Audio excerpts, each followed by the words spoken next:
Kisah pilu menimpa ibu muda di Probolinggo, Jawa Timur. Ia kehilangan bayi yang baru saja dilahirkan. Bayi mungilnya diadopsikan oleh oknum bidan kenalannya kepada orang lain dan kini sang ibu ingin bayinya kembali.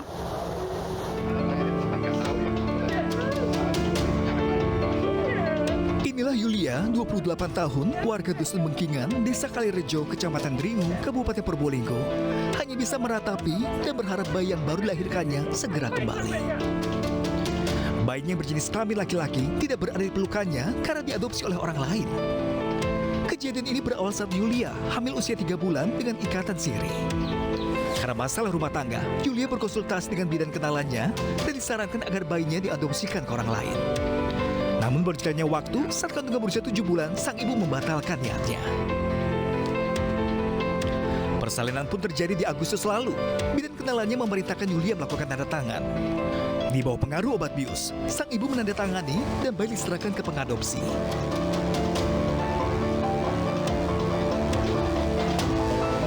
Nah, saya tanya, ini berapa panggilan batasnya baru bayi saya itu bisa diambil? Beliau tanya, kalau pengaduan tidak ada batasnya. Saya mikir, kan lama bayi saya kalau balik kayak gini gitu saya. Mbak, gini, harapannya sampai sekarang? Ya saya pengen anak saya balik gitu, kok sampai saking saya pengen anak saya balik, saya diancam sama bidannya, disuruh bayar uang 200 juta kan. Berapa? 200 juta. 200 juta.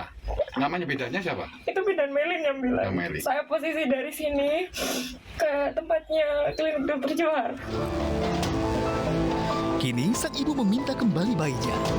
Namun, Yulia harus mengembalikan biaya selama proses kehamilan dan persalinan serta izin syarat adopsi sebesar 200 juta rupiah.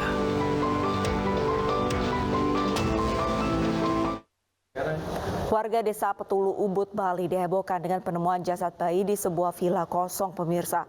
Polisi menggelar olah tempat kejadian perkara dan mengevakuasi jasad bayi ke Rumah Sakit Sanglah Denpasar untuk otopsi.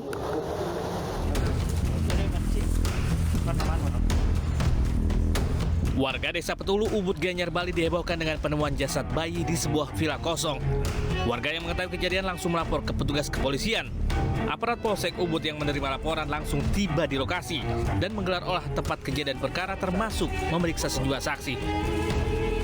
Saat ditemukan warga, jasad bayi laki-laki lengkap dengan tali pusar ini dalam kondisi hendak dikubur di halaman bangunan villa kosong.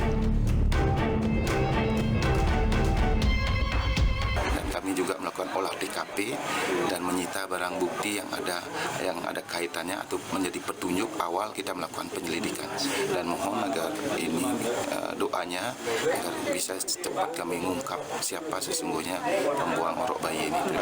Ini villa kosong yang disewa oleh orang Denpasar, namun ini masih tahap pembangunan tapi masih belum operasi.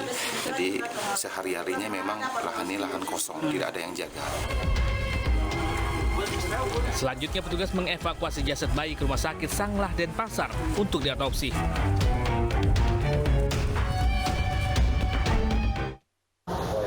Malu melahirkan bayi di luar nikah, seorang mahasiswi di Ciamis, Jawa Barat membuang bayinya ke selokan. Pelaku melahirkan seorang diri di area persawahan.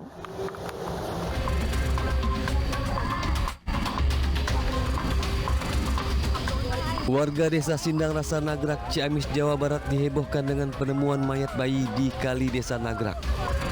Petugas mengevakuasi jasad bayi ke rumah sakit untuk penyelidikan.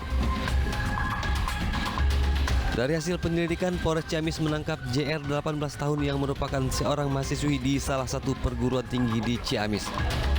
Pelaku tega membuang bayinya lantaran malu melahirkan bayi di luar nikah. Kepada petugas, pelaku mengaku melahirkan sendiri di area persawahan tak jauh dari kediamannya. Lalu membuang bayinya ke Kali Nagrak, Sindang Rasa dalam keadaan hidup. Pelaku membawa anak yang dilahirkannya itu di lokasi sungai yang tidak jauh dari tempat dia melahirkan, di persawahan tersebut.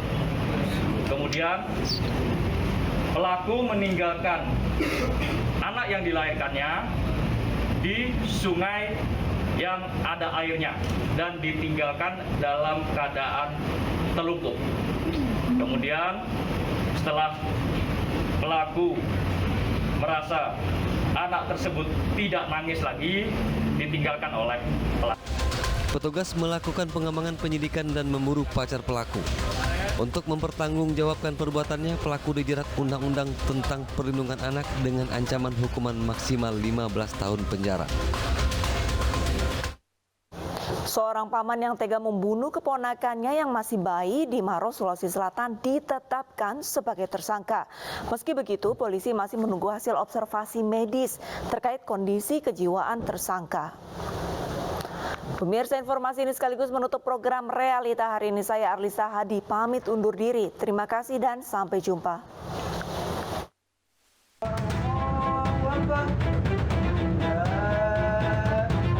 M. Ridwan akhirnya ditetapkan sebagai tersangka pembunuhan keponakannya yang masih berusia 3 bulan oleh tim penyidik Reskrim Polres Maros, Sulawesi Selatan.